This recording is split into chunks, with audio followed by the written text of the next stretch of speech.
11. Laws and Courts. It is just as difficult to draw sharp distinctions between mores and laws as to indicate exactly when, at the dawning, night is succeeded by day. Mores are laws and police regulations in the making. When long established, the undefined mores tend to crystallize into precise laws, concrete regulations, and well-defined social conventions. Law is always at first negative and prohibitive. In advancing civilizations, it becomes increasingly positive and directive. Early society operated negatively, granting the individual the right to live by imposing upon all others the command, "You shall not kill." Every grant of rights or liberty to the individual involves curtailment of the liberties of all others, and this is effected by the taboo, primitive law. The whole idea of the taboo is inherently negative, for primitive society was wholly negative in its organization, and the early administration of justice consisted in the enforcement of the taboos. But originally these laws applied only to fellow tribesmen, as is illustrated by the later-day Hebrews, who had a different code of ethics for dealing with the Gentiles. The oath originated in the days of Dalmatia in an effort to render testimony more truthful.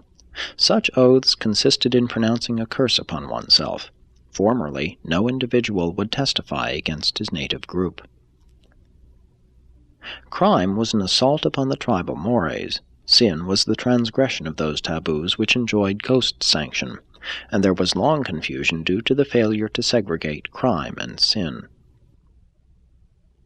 Self-interest established the taboo on killing. Society sanctified it as traditional mores, while religion consecrated the custom as moral law, and thus did all three conspire in rendering human life more safe and sacred. Society could not have held together during early times had not rights had the sanction of religion. Superstition was the moral and social police force of the long evolutionary ages. The ancients all claimed that their olden laws, the taboos, had been given to their ancestors by the gods.